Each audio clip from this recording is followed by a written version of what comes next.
हम्म।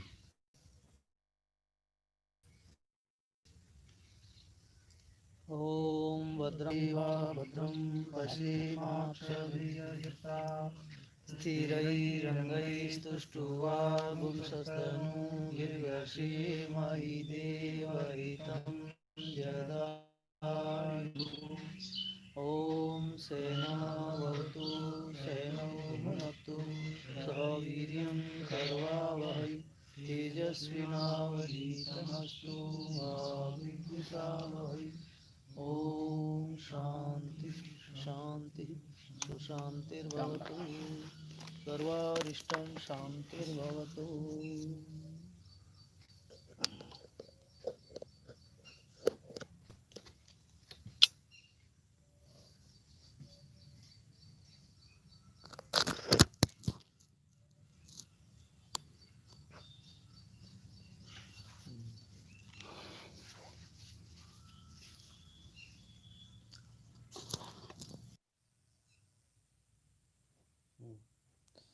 हाँ, तो प्रकरण चल रहा है ज्ञान का, और उसमें भी कहा है भगवान ने यथैधांसी समिद्धोग्निर्भस्मसात् कुरुते अर्जुन।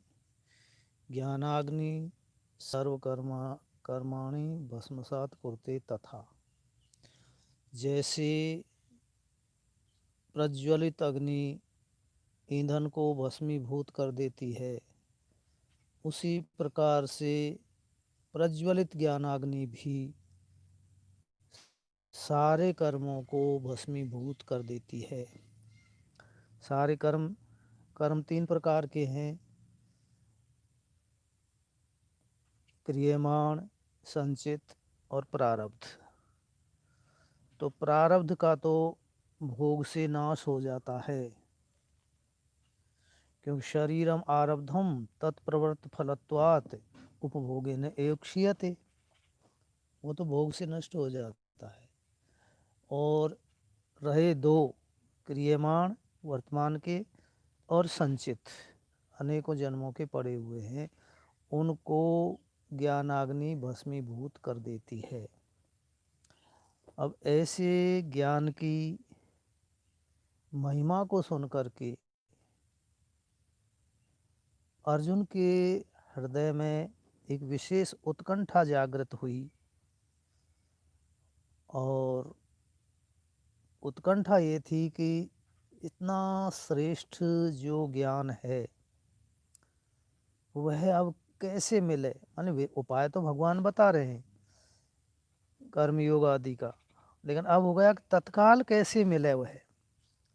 तो मैंने अब जो आपसे हम कहा करते थे कि केवल एक ही आवश्यकता हो, क्या? आवश्यकता की आवश्यकता। तो वह आवश्यकता की आवश्यकता इस समय अर्जुन के हृदय में जागृत हो गई। तो भगवान उसको संतुष्ट करने के लिए भगवान कह रहे हैं, आ रहा है, नहीं ज्ञानेन सदृशं पवित्रम ही विद्यते तत्स्वयं योग संसिद्ध कालेनात्मनि विन्दति ही, क्योंकि ज्ञानेन सदृशम इहि पवित्रम न विद्यते, ज्ञान के समान इहि इस संसार में अथवा इस मानव शरीर में पवित्र करने वाला और कोई भी नहीं है। यहाँ तत्स्वयं योग संसिद्ध, और वह जो ज्ञान स्वयं ज्ञान योग की सिद्धि होने पर, अर्थात योग सिद्ध हो गया है जिसका, बहुब्री समास है, कालीन आत्मनि विन्दति, कालीन समय आने पर अपने अंतःकरण में ही विन्दति मानी लभते, प्राप्त करते हैं, कर लेता है वह योग संसिद्ध साधक। इस श्लोक में बड़े मार्मिक शब्द हैं, गंभीर अर्थ को लिए हुए हैं। कि सबसे पहले ऊपर है ना पवित्रम, कहते हैं पवित्र किसे कहते हैं, पवित्र शब्द। तो पवित्र कहते हैं क्योंकि हमारे कुछ शब्द, अब उधर साहित्य की ओर न जा करके, कुछ शब्द रूढ़ी होते हैं वो, और रूढ़ी में और कुछ होते हैं यौगिक शब्द।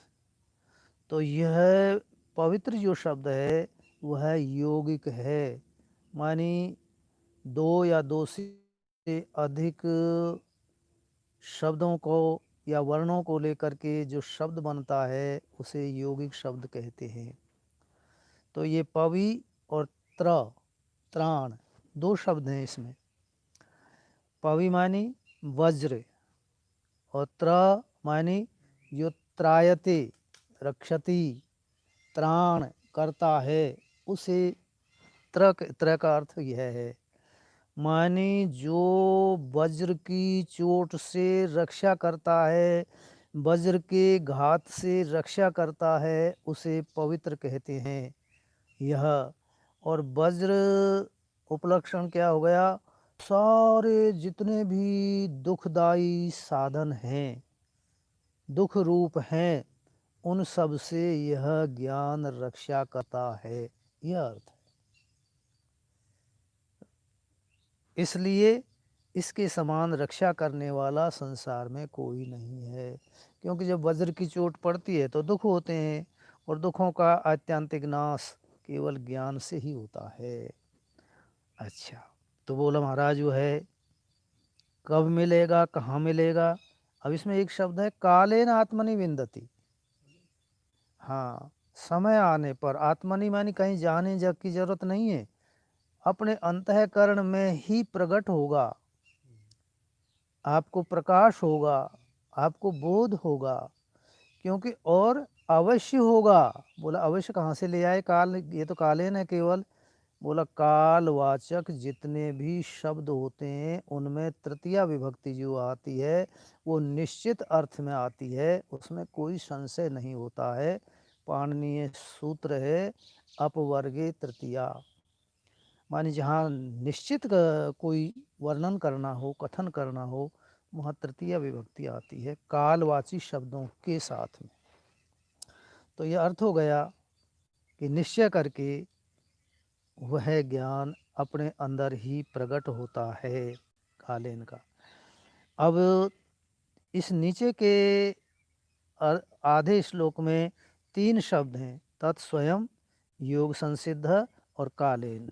आत्मनि मानी अंतःकरण, ये तो आप जानते ही हैं। तो तत्स्वयं, तत्स्वयं मानी वो है ज्ञान स्वयं, ज्ञान मानी वह परमात्मा स्वयं, परमात्मा ज्ञान स्वरूप है, तो वह परमात्मा स्वयं आपके अंदर ही प्रकट होगा, यह अर्थ है परमात्मा का। लेकिन कब होगा, जब योग संसिद्ध, योग सिद्ध हो जाएगा आपका, जब योग मानी कर्म योग, क्योंकि पीछे से प्रकरण चल रहा है कि वो जो ज्ञान है उसका निर्दिष्ट साधन कर्म और उपासना ही है, निष्काम कर्म भाव से वो होती हैं। तो तत्स्वयं, अब इस विषय में स्वयं प्रकट होता है। उपनिषद की श्रुति है कि ना अयम आत्मा प्रवचनेन लभ्य न मेधया न बहुना श्रुतेन, तो यम एव एषः वृणुते तेन लभ्यस् तस्य एषः आत्मा विवृणुते तनुम स्वाम। यूँ कि जो ये तत्स्वयं है, ये का यही अर्थ इस श्रुति का है। ये आत्मा जितने भी बहिरंग साधन हैं, प्रवचन आदि जो कहा है, ये सब बहिरंग साधनन के लिए कहा है। तो नायम आत्मा प्रवचने न लभ्या, कितने प्रवचन जड़ीदार लच्छेदार बड़ी मार्मिक भाषा में बोलो, लेकिन वो आत्मा से संबंध नहीं रखती है, आत्मा की उपलब्धि में वह हेतु नहीं है। न मेधिया, तेज बुद्धि होती है, वह भी नहीं है। न बहुना श्रुते, न रात दिन श्रवण करते रहें तब भी वह परमात्मा उपलब्ध नहीं होता है, प्राप्त नहीं होता है। ना बहुना श्रुते न, तो बोलो कैसा होता है, यम एव ऐसा वृणुते, ऐसा मानी परमात्मा, आत्मा, यह आत्मा जिसको स्वीकार कर लेता है, वर्ण कर लेता है, जैसे स्वयंवर में कन्या पति को वर्ण करती है, स्वीकार करती है, इसी प्रकार से यह परमात्मा भी जिसको स्वीकार कर लेता है, जिस साधक को, तेन लभ्यस, उसके द्वारा ही यह परमात्मा लभ्य प्राप्त होता है। बोलो कैसा होता है कि विवृणुते तनुम स्वाम, अपना जो स्वरूप है उसके लिए प्रकाशित कर देता है। उसमें वृणुते है या विवृणुते माने उसको प्रकाशित करता है। स्वयं भर परमात्मा ही जिसको स्वीकार कर लेता है उसको। तो बोला स्वीकार किसको करता है? योग संसिद्ध, योग सिद्ध हो गया है जिसका, उसको। अब यहाँ थोड़ा सा विश्लेषण करें इसको कि योग सिद्ध होने पर परमात्मा की प्राप्ति किस प्रकार से होती है, जबकि शास्त्र कह रहा है कि यह परमात्मा कर्मजन्य है ही नहीं,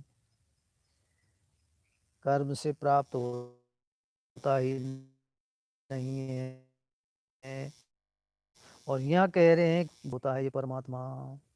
तो बिल्कुल ठीक, दोनों बातें बिल्कुल सही हैं। कैसे? ऐसे सही हैं कि योग, कर्म योग और उपासना दोनों आ जाएंगे, कर्म और उपासना दोनों आ गई। तो नारायण जो सकाम कर्म है ये तो हमारे शास्त्रों में उनकी तो कोई गिनती ही नहीं है, बल्कि वे तो साधक ना होकर के बाधक होते हैं। लेकिन निष्काम कर्म और उपासना साधक हैं, और इनका मात्र प्रयोजन दो हैं, दो प्रयोजन हैं कर्म और उपासना का, मात्र दो हैं। क्या? एक तो अंतःकरण की शुद्धि होना, अंतःकरण शुद्ध हो जाता है, और फिर शुद्ध अंतःकरण होने के पश्चात श्रोत्रिय ब्रह्मनिष्ठ गुरु की सन्निधि प्राप्त होना। ये दो काम आपके निष्काम कर्म और उपासना का ही फल होता है। अच्छा, अब कहते हैं कि शुद्ध अंतःकरण हो गया और श्रोत्रिय ब्रह्मनिष्ठ गुरु की उपलब्धि हो गई, तो इसका तात्पर्य और किन्हीं साधनों की आवश्यकता नहीं। बोला और साधन जरूर चाहिए, लेकिन वे साधन जब अंतःकरण शुद्ध हो गया तो उसमें स्वतः ही प्रस्फुटित होंगे, आविर्भूत होंगे। बोला कौन कौन से साधन हैं? विवेक, वैराग्य, खट संपत्ति, जिनका छह का सम दम श्रद्धा तितिक्षा उपरति समाधान, ये छहों साधनों का एक समुदाय है, एक ही माना जाता है। तो विवेक, वैराग्य, खट संपत्ति और मुमुक्षा, परमात्मा को जानने की उत्कट जिज्ञासा को मुमुक्षा कहते हैं, ये होती है।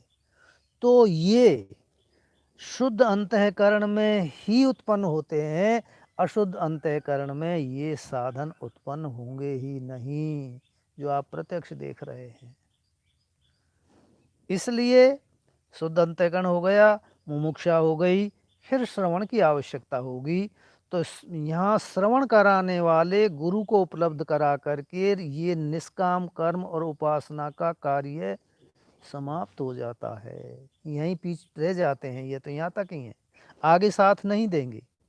आगे साथ शुद्ध जो अंतःकरण हुआ है वह देगा आपको इनके द्वारा। मुकुर मलिन नयन विहीना, राम रूप किमि देखई दीना। मानो भगवान, चाहे राम हो, कृष्ण हो, विष्णु हो, शिव हो, कोई भी भगवान जो आपके इष्ट हैं, आराध्य मानते हो, कोई भी हो, एक भगवान एक ही, नाम अनेक हैं। तो उस भगवान को समझने के लिए, उसके दर्शन करने के लिए यदि मुकुर मलिन, अब मुकुर से यहाँ लेना, वहाँ तो शीशा है अर्थ में, माँ शीशा है, और यहाँ लेना अंतःकरण, यदि अंतःकरण मलिन है और नयन विहीना, वहाँ लेना इन नेत्रों को जो भौतिक नेत्र हैं, और सिद्धांत में लेना जो विवेक और वैराग्य रूपी जो नेत्र हैं वे। तो उधर भौतिक दृष्टि से यदि शीशा भी मलिन हो तो क्या आपका चेहरा उसमें दिख सकता है? नहीं दिखेगा। और नेत्र नहीं हो तब भी नहीं दिखेगा। तो क्या चाहिए?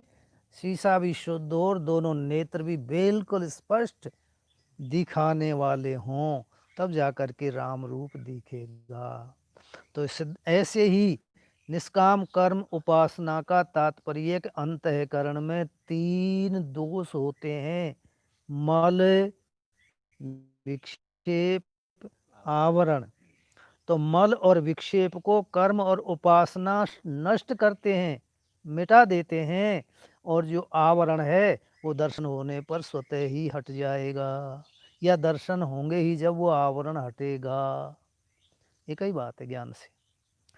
अच्छा तो इतनी बात समझ में आ गई होगी कि विवेक और वैराग्य शुद्ध अंतःकरण में ही उत्पन्न होते हैं, और विवेक नहीं हो रहा, वैराग्य नहीं हो रहा, मन वश में नहीं हो रहा, इंद्रियां वश में नहीं हो रही, श्रद्धा हमारी जागृत नहीं हो रही, विषयों से उपरति नहीं हो रही है, मन एकाग्र नहीं हो रहा है, और परमात्मा को जानने की उत्कट जिज्ञासा भी जागृत नहीं हो रही है, तो मुकुर मलिन समझ लेना। जयराम जी की समझो सभी, परोक्ष प्रत्यक्ष सभी श्रोताओं से निवेदन कर रहा हूं, यदि ये साधन उत्पन्न नहीं हो रहे हैं, नहीं तो अंतःकरण में कमी है। बोलो क्यों है अंतःकरण में? बोला योग संसिद्ध न, यूं कमी है। इसलिए परमात्मा को प्राप्त करने की आवश्यकता है ही नहीं, जरूरत है ही नहीं। परमात्मा तो स्वतः सिद्ध है बाबा, लेकिन परमात्मा स्वतः सिद्ध है, उस पर जो आवरण डाल रखा है, जो पर्दा डाल रखा है, उस पर्दे को हटाने की आवश्यकता है।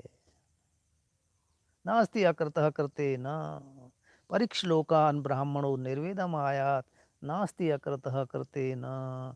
वो तो कर्म से जन्य है ही नहीं, लेकिन कर्म का फल यह दो मत भूलना, आलस्य, प्रमाद या किसी भी प्रकार से अन्यथा अर्थ लगा करके और कर्म उपासना को मत छोड़ बैठना। नहीं तो अपरिपक्व अवस्था में यदि ये छूट गए तो फिर कालेन आत्मनि विन्दति न। इसलिए आवश्यकता है हमें योग सिद्ध करने की। अच्छा, अब एक बात और समझ में आ रही है कि अभी अभी पीछे को भगवान कह गए हैं, कह करके आए हैं कि तद्विधि प्रणिपातेन परिप्रश्नेन सेवया उपेक्षन्ति ते ज्ञानम ज्ञानिनस् तत्वदर्शिनः। तो बोलो उस ज्ञान को जानने के लिए तू तत्ववेताओं के पास में जा, और वहाँ उनके पास में जा कर के प्रश्न सेवा करना, नमस्कार आदि करना, और फिर योग्य प्रश्न करना, तब जा कर के वे आपको उपदेश देंगे। बोला वहाँ तो उपदेश से प्राप्त होना वहाँ कह दिया, और ये कह दिया कि कालीन आत्मनि स्वयं संसिद्ध, यहाँ समय पा करके आत्मा में स्वतः ही सिद्ध हो जाएगा। उसको जो योग सिद्ध कर लिया है, कर्म योग सिद्ध कर लिया है उसने। तो दोनों ही बात सही है महाराज। यहाँ भी तो यही कही है, जब योग संसिद्ध हो गया है तो जो श्रोत्रिय ब्रह्मनिष्ठ गुरु की उपलब्धि है, सन्निधि है, वह उन कर्म योग के कारण ही होगी। और वहाँ भी यही अर्थ है, उन तत्ववेताओं के पास में वही जाएगा जिसका कर्म योग सिद्ध हो चुका है, सिद्ध हो गया है, ये अर्थ है। अच्छा, अब कहते हैं कि ये न एकांतेन ज्ञान प्राप्ति भवति स उपाय उपदिश्यते। इसके पश्चात जब श्रोत्रिय ब्रह्मनिष्ठ गुरु की सन्निधि मिल गई है, और वो समय आ गया है, तब फिर क्या करना चाहिए, क्या होता है? बोला श्रद्धावान लभते ज्ञानम तत्परः संयतेन्द्रियः ज्ञानम लब्ध्वा पराम शांति मचिरेणाधिगच्छति। श्रद्धावान, तीन विशेषण दिए हैं नारायण। श्रद्धावान होना चाहिए। श्रद्धा, श्रद्धा नहीं है तो क्या होगा कि कुछ श्रद्धा, कुछ धृष्टता, कुछ संशय, कुछ ज्ञान, और प्यारे घर का रहान घाट का ज्यों धोबी का स्वान, न इधर का रहेगा न इधर का रहेगा। यदि श्रद्धा में बनावट आ गई तो समझ गए। कितना बढ़िया दोहा है कि कुछ श्रद्धा, कुछ धृष्टता, धृष्टता मानी कपट, बनावट, कुछ संशय, कुछ संशय, कुछ ज्ञान। अभी आगे संशय के ऊपर बहुत अच्छी तरह से व्याख्या होगी संशय की आगे जा कर के। तो वह किधर का भी नहीं रहता है, अर्थात उसकी मानव योनि या मानव जीवन उसका व्यर्थ ही चला जाता है, ये अर्थ है। इसलिए श्रद्धावान। और फिर आपको मैं निवेदन कर दूं, कई बार हमने कहा है लेकिन फिर सुन लेना, यदि चार चीज़ों में धृष्टता है, बनावट है, कपट है, तो ये चारों चीज़ दैवी संपदा के गुण होते हुए भी आसुरी संपदा के दुर्गुण बन जाएंगे। चार अभी कहूँगा, चारों को सुन लो अच्छी तरह से। पहली है श्रद्धा। इस मार्ग का मुख्य स्तंभ श्रद्धा और दूसरा स्तंभ वैराग्य है। तो ये शुद्ध अंतःकरण होंगे तो समझ लेनो, निश्चय करके श्रद्धा बनेगी सत्य के प्रति, गुरु के प्रति, शास्त्र के प्रति, ज्ञान के प्रति, धर्म के प्रति। कहीं भी लगा लेना, यदि शुद्ध अंतःकरण से उत्पन्न हुई श्रद्धा है तो खींच करके इनमें जबरदस्ती से लगा देगी श्रद्धा। अच्छा, तो पहली है श्रद्धा, वो चार चीज बता रहा हूं। पहली है श्रद्धा। तो यदि बिल्कुल निष्कपट भाव की श्रद्धा है, कोई हेतु नहीं है जिस श्रद्धा को बनाने में, पाने में, करने में, निस्वार्थ भाव से श्रद्धा है आपकी सत्य के प्रति, गुरु के प्रति, धर्म के प्रति, ज्ञान के प्रति, तो निश्चय करके वह श्रद्धा आपको ज्ञान को प्राप्त कराएगी ही, परमात्मा को प्राप्त कराएगी। तो पहली श्रद्धा है। दूसरी है विश्वास। विश्वास में भी यदि किसी भी प्रकार का आपको संशय है तो संशयात्मा विनश्यति, या तो विश्वास करो मत, और विश्वास करो तो बिल्कुल फिर उसमें लेकिन किंतु परंतु लगाने की आवश्यकता है ही नहीं। अरे है तो बढ़िया आदमी लेकिन बस लेकिन ही खराब है, तो विश्वास। और तीसरा है सेवा। सेवा में भी लेस मात्र भी बदले की भावना नहीं होनी चाहिए। यहाँ तक है शास्त्र तो ये कहता है कि मेरी सेवा से सेव्य प्रसन्न हो जाए, ऐसी सेवा करूं। नारायण, यह भी व्यापार है। और व्यापार में तो आप जानते हैं घाटा और बाड़ा, कभी लाभ कभी हानि। आ गई समझ में? तो ये भी नहीं होनी चाहिए सेवा में लेस मात्र भी अभी कुछ और पाने की इच्छा, कर्तव्य समझ करके, अपना सौभाग्य समझ करके करनी चाहिए। तीन हो गए। और चौथा है प्रेम। हाँ, प्रेम में भी बनावट ना हो। सच्चा जो प्रेम होता है वह कभी बूढ़ा होता ही नहीं है, वो तो हमेशा जवान बना रहता है। सच्चा प्रेम, ये प्रेम की सच्चे की पहचान है। और कभी शिथिलता और कभी उत्कृष्टता, तो वह प्रेम गड़बड़ का है। तो इन चारों में अच्छी प्रकार से इनको देख करके बनावट आने लगे या किसी भी प्रकार से आपको गिरावट आने लगे या किसी भी प्रकार से इनमें शिथिलता आने लगे तो मैं तो आपसे यही कहूँगा कि इनको करने की आवश्यकता है ही नहीं, क्योंकि एक आसुरी संपदा के दुर्गुण से बच जाएंगे, नई सृष्टि नहीं होगी। ये अर्थ है। तो श्रद्धा पहली। अच्छा, श्रद्धावान लभते ज्ञानम तत्पर। तत्पर बोला इनमें हेतु हेतु मत भाव है, एक दूसरे को एक दूसरे की आवश्यकता है। श्रद्धावान होगा वही तत्पर होगा। तत्पर मानी अटेंशन। तत्पर मानी जैसे दो देशों की सीमा पर सिपाही रहते हैं उनको तत्पर कहेंगे, रात दिन खड़े रहते हैं, भूख प्यास नींद सर्दी गर्मी कुछ नहीं, उस समय बिल्कुल एक टक लगा करके लक्ष्य की ओर रहते हैं। लक्ष्य मानी उनका लक्ष्य कौन है? शत्रु है। तो यहाँ तत्पर का तात्पर्य हमारा भी लक्ष्य शत्रु भी होना चाहिए कि आ तो नहीं रहा है, और वास्तविक लक्ष्य है ज्ञानम, वह है। तो उस पर तत्पर हो, और तत्पर कब होगा? जब संयतेंद्रिय होगा। संयतेंद्रिय, इंद्रियां वश में होनी चाहिए जाकर के। क्यों कि श्रद्धावान, अब ध्यान दो, कोई कहे कि श्रद्धावान हो और फिर आगे तत्पर और संयतेंद्रिय नहीं हो तो कोई लेना देना नहीं है, कुछ लाभ नहीं होगा, श्रद्धा मात्र श्रद्धा से ही। अच्छा, तो फिर तत्पर है, श्रद्धावान भी है और तत्पर भी है, बिल्कुल तैयार रहता है, सब कुछ है, लेकिन इंद्रियां बस में नहीं है तो भी ज्ञान नहीं होगा। तो तीनों होने चाहिए, श्रद्धावान भी हो और तत्पर भी हो और संयतेंद्रिय हो, तब जा करके उस ज्ञान की प्राप्ति होगी और परम शांति अचिरेण गच्छति।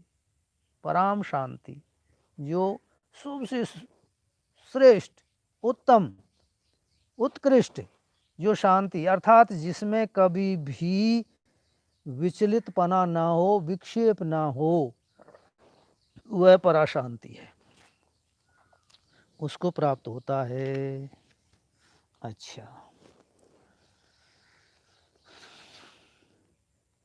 अब कहते हैं इसमें संशय बड़ा बाधक है, और इस संशय को तीनों श्लोकों तक में 40, 39, 40, 41, 42 तीनों में इसका भगवान वर्णन करेंगे, क्योंकि संशय जो है बड़ा घातक है। यहाँ तक है कि भूमिका बनाते हुए ही भाष्यकार भगवान कह रहे हैं कि अत्र संशयो न कर्तव्य। क्यों? पापिष्ठो ही संशय। अत्र माने अस्मिन विषय, ज्ञाने विषय संशय न कर्तव्य, संशय नहीं करना चाहिए, क्योंकि संशय पापिष्ठ, पापी नहीं कहा, ये जो पापिष्ठ है ना, बड़े श्रेष्ठ अर्थ में आता है, ऊंचे अर्थ में आता है,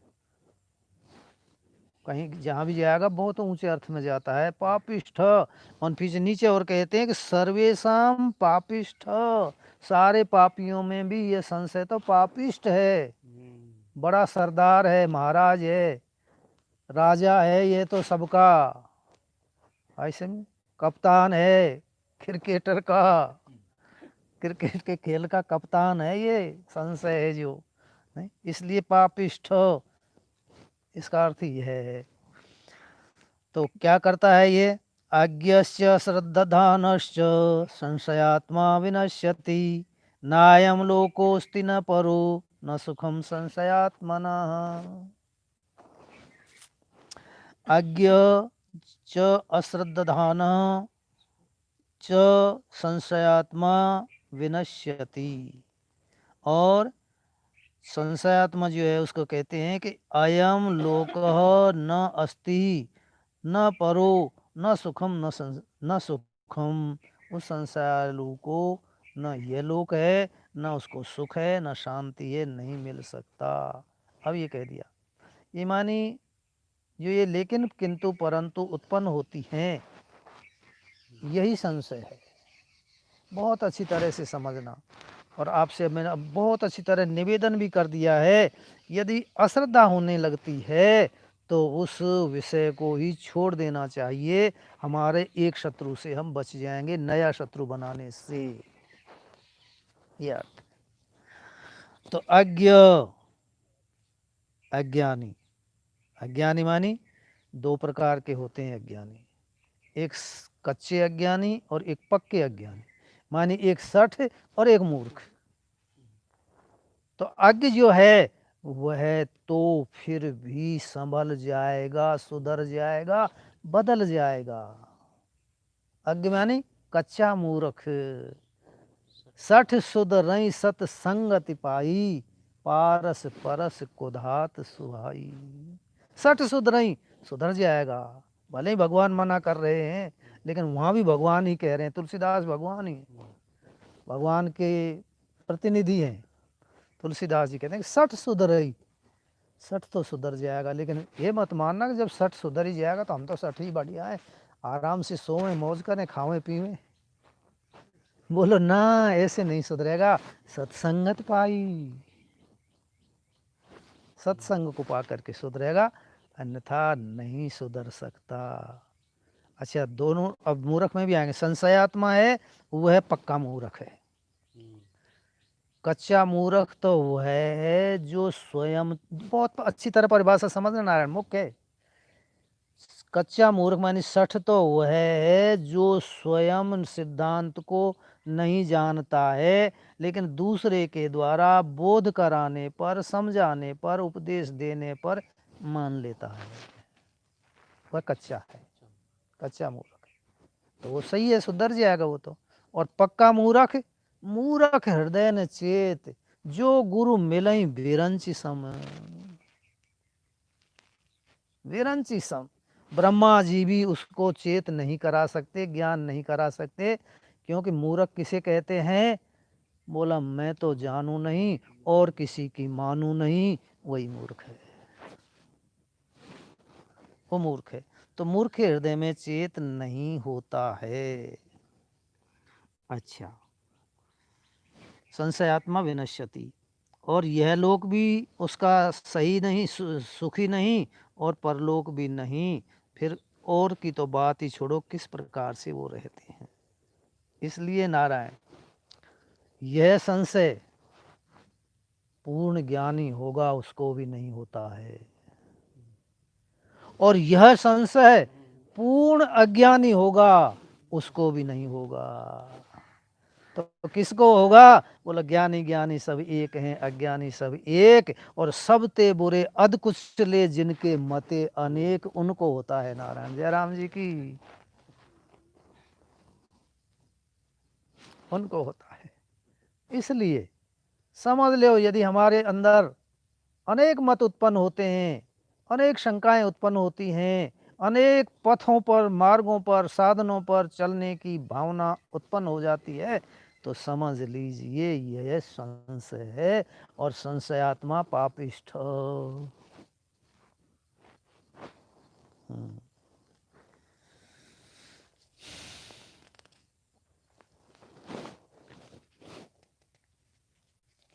चलो आगे। योग संन्यस्त कर्माणम ज्ञान संचिन्न संशयम, आत्मवंतम न कर्माणि निबध्नन्ति धनंजय। हे धनंजय, जय ही धन है जिसका, तो तू घबराओ मत, तेरी भी विजय होगी।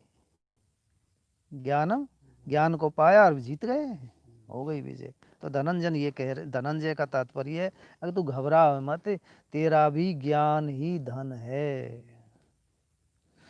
तो इसलिए योग संन्यस्त कर्माणम, योग मानी परमार्थ दर्शन लक्षणेन योगेन संन्यस्तानि कर्माणि येन परमार्थ दर्शिना धर्म अधर्म आख्यानि तम योग संन्यस्त कर्माणि। योगेन मानी कर्म योगेन, जिसने कर्मों का कर दिया है संन्यास, जिसने, उसने, आगे बहुत अच्छे आएंगे 5वें अध्याय में, चौथा तो ये चल ही रहा है, 5वें में इसका वर्णन बहुत अच्छी तरह से आएगा। और यही प्रश्न करेंगे अर्जुन कि कभी तो आप योग की प्रशंसा कर देते हो, कभी आप त्याग की प्रशंसा कर देते हो। अब मुझे एक को बताओ ना, वही बात आएगी, तो ये आएगी। तो अब इस बात को मत बोलना योग संन्यस्त कर्माणम। योग संन्यस्त मानी कर्म योग परिपक्व अवस्था पर पहुंच गया है जिसका, और परिपक्व अवस्था पर पहुंचने के पश्चात संन्यास कर दिया है कर्म योग का जिसने, उसने। और ज्ञान संच्छिन्न संशयम, ज्ञानेन मानी इस ज्ञान अग्नि के द्वारा छिन्न भिन्न कर दिया है संशयों को जिसने। ये संशय बहुत घाती है, अभी 3 श्लोकन में से हो जाएगा ये, 40 41 42। संशय को त्याग दिया है जिसने। और फिर कहते हैं आत्मवंतम, आत्मा वाला। आत्मा वाला का तात्पर्य आत्मा वाला तो है ही, लेकिन आत्मबल, आत्मवंतम को मैंने आत्मा वाले तो प्राणी मात्र हैं, पशु भी हैं, पक्षी भी हैं, सभी हैं, लेकिन आत्मवंतम का तात्पर्य है आत्मबल। तो आत्मबल आएगा ही जब जब हम इस क्रम से चलेंगे, तो नहीं तो आत्मबल भी नहीं आएगा। नया ना अयम आत्मा बलहीन लभ्य, और बलहीन है, आत्मबल से हीन है, तो नारायण ये आत्मा नहीं प्राप्त हो सकता।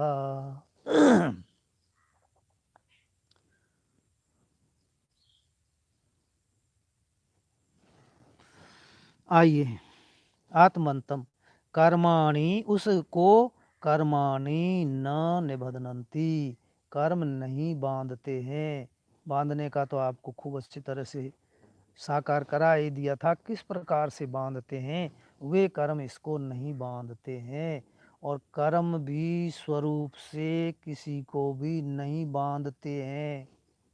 रहस्य को समझना। कर्म कहीं कोई ना आकर देखा है मैं तेरा कर किया हुआ कर्म हूँ, अब तुझे बांधूंगा मैं, अब मैं तुझे दुख दे रहा हूँ। नहीं बांधते। तो बोला कौन बांधता है?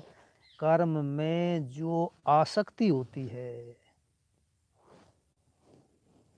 जो कर्म में रसत्व भान हो रहा है, वह बांधने वाला है, वो शक्ति बांधने वाली है, वो आसक्ति बांधने वाली है। इसलिए आसक्ति का परित्याग करना है। और आसक्ति होगी तो फल की इच्छा होगी, वो भी बांधेगी।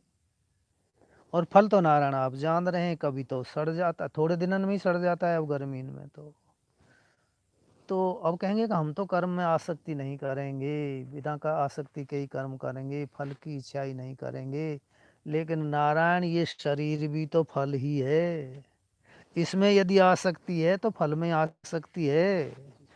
हाँ, दूर देखें हम तो दूसरी जगह देखें, अगर आम के फल में आसक्ति ना हो, मानी कर्म के इसके फल में आसक्ति हमारी नहीं है। लेकिन जो कर्मों का फल आप बैठा हुआ है आपके पास में ही, आपके पास में, आप नहीं हो, आपके पास में, बस हाँ कितनी आप, आपके पास में जो बैठा हुआ है कर्म का फल है, आप अलग हैं, शरीर में रहने वाला अलग है, शरीर अलग अलग, अलग है दोनों। तो उसमें आसक्ति नहीं होगी, तब जा कर के कर्म में आसक्ति का अभाव होगा, यहाँ से होगी जब।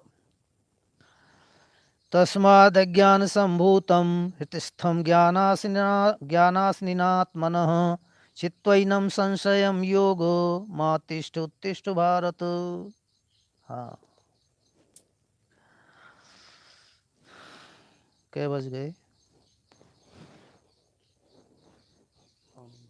हाँ तो कर दूं यार, तो चल रहा हो तो है इसमें दम तुम्हारे में।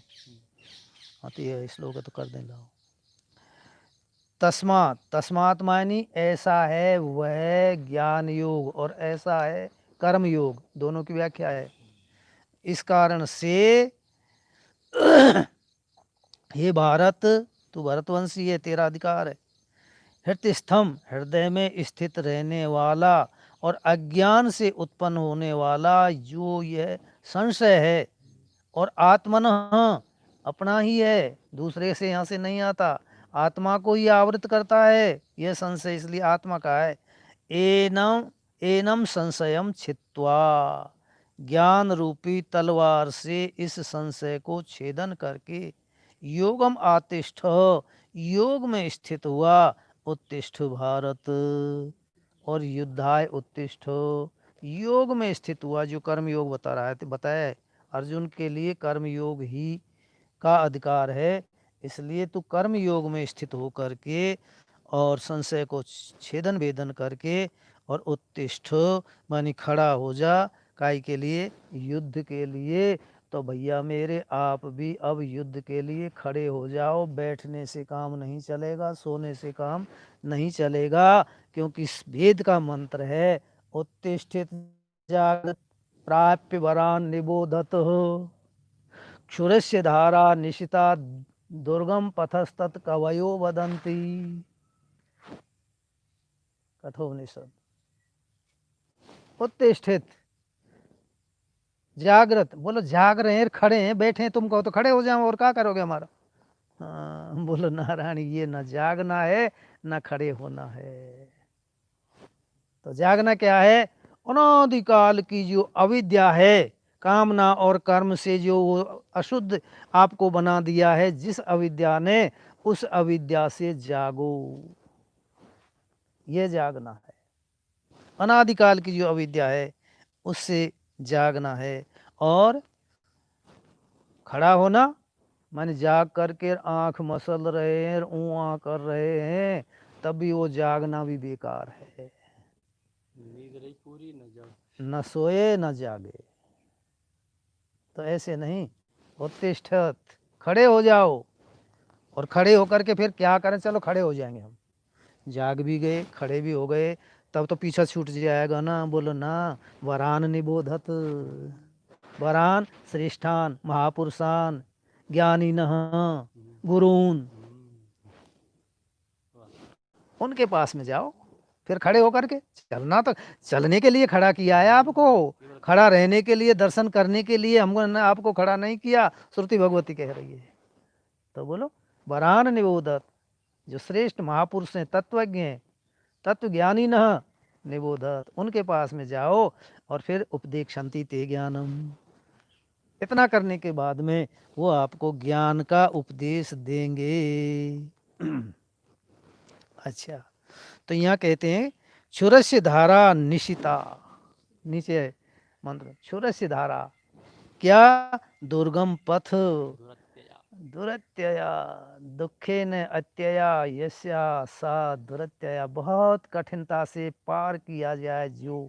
अब समझो यहाँ क्षुरस्य धारा, छुरा की तेज धार, निशिता, शान पर धरी हुई, निशित कहते हैं तेज, शान पर धरी हुई धार, और उसके ऊपर जैसे चलना है ऐसे ही ज्ञान मार्ग पर चलना है। ज्ञान को छुरे की धारा मत मान लेना, ज्ञान मार्ग को छुरे की धारा मानना।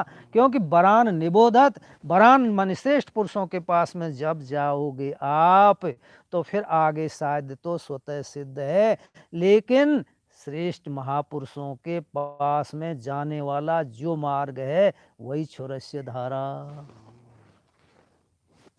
वहां कठिनाइयां है ना, वहां जाने में कठिनाइयां हैं। ज्ञान पंथ कृपाण के धारा, परथ खगेश होए नहीं बारा। बाबा ने भी यही बात कही है। मां तलवार की धार बताइए, ज्ञान पंथ कृपाण के धारा, तलवार की धार बताई है, और यहाँ छुरे की धार बता दी। आहा, परत खगेश लगे नहीं, होए नहीं बारा। हे खगेश, पढ़ने में देर नहीं लगती। अब दो अर्थ हैं इसके, चौपाई पर भी ध्यान दो थोड़ा सा। परत खगेश, एक शाब्दिक अर्थ भाव तो ये हो गया, अब इस ज्ञान की धारा पर, तलवार पर चलने में, चल रहा है, उसको गिरने में देर नहीं लगती है। बहुत अच्छी बात है। ये तो हो गया नेगेटिव अर्थ। पॉजिटिव क्या है? बिल्कुल सीधा, आप खूब अच्छी तरह आपका अनुभव, जिस मार्ग से जो व्यक्ति जा रहा है और उस मार्ग के द्वारा जिस गंतव्य स्थान पर पहुंच गया, जिस केंद्र बिंदु पर पहुंच गया, जिस लक्ष्य पर पहुंच गया है, तो फिर वो सफलता मिली कि नहीं मिली? अब वह मार्ग ही लक्ष्य के रूप में परिणित हो गया है। ध्यान दे करके सुनो, मार्ग जो साधन था, वही साध्य बन गया, जो फूल खिल रहा था वही फल बना है। बेल पे देखा होगा, लौकी की बेल देखी है हमने, तो फूल है और उसी में से निकल आता है फल। फिर तो जो साधन था वही साध्य हो गया है, और साध्य परत खगेश लगे होए नहीं बारा। वह साध्य जहाँ पड़ता है, जहाँ गिरता है, जो भी चाहता है सिद्ध होने में, सफल होने में होए नहीं बारा। पढ़ना का अर्थ गिरना भी है, और पढ़ना का अर्थ बहुत तेजी से खड़े होकर के गंतव्य स्थान की ओर चलना भी है पढ़ने का अर्थ। क्यों? नदी आ रही, हमें तो पता है नदी आ रही थी, बहुत गहरी नदी। अब किसी की हिम्मत नहीं पड़ रही। एक व्यक्ति कहे, बोला मैं तो आंख मीच करके गिर पड़ा। अब वो गिर पड़ा का तात्पर्य है उस नदी को पार करने के लिए चल पड़ा, यही तो अर्थ होगा पड़ा का। पड़ा शब्द कहते हैं वहाँ, तो पड़ा का मानी ये गिर पड़ा, मैंने गिर गया ये अर्थ नहीं है, चल पड़ा। हाँ, तो दूसरा अर्थ ये है इस चौपाई का। जब आप साध्य हो गए, साध्य रूप ही हो गया, तो फिर आप जहाँ भी पढ़ेंगे, जो भी आप सोचेंगे, जो भी करेंगे, वो सार्थक ही सार्थक है, सफल ही सफल है। अरे बाबा करेंगे ना, करना धरना सब छूट जाएगा यदि साध्य रूप में ही आप परिणित हो गए तो।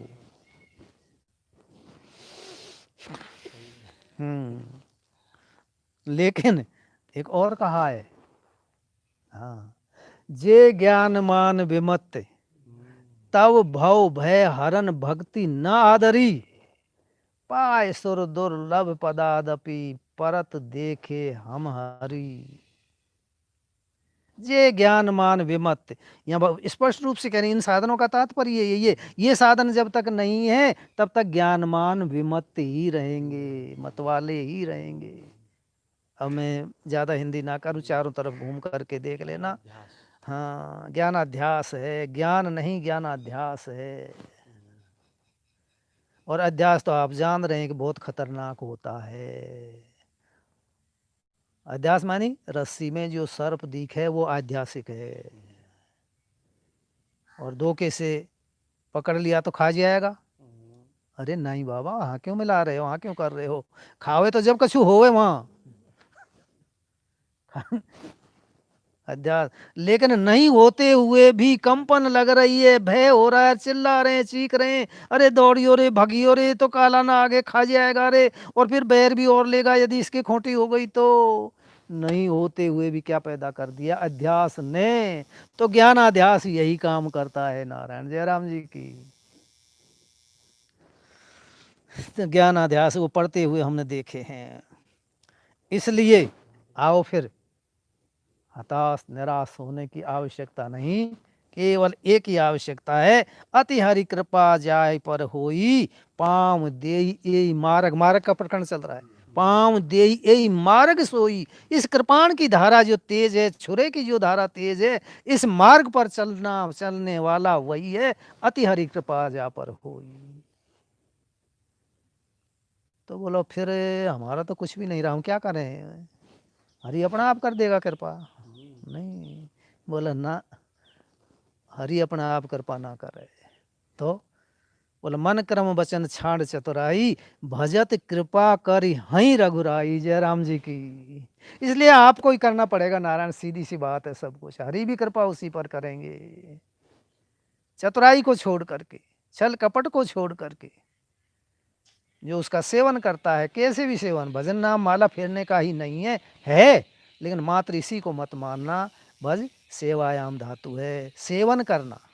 जिस भाव से आप सेवन कर रहे हो, तो ये यथा माम प्रपद्यन्ते तांस तथैव भजामि हम, हरि भी दौड़ करके आएंगे आपको भजने के लिए, हरि भी आपका भजन करेंगे। और जहाँ हरि भजन करने लग गए आपका, तो हो गया कल्याण। आप रहे ही नहीं जो आप मान रहे हो अपने आप को, जानत तुम्हें तुम्हें हो जाई।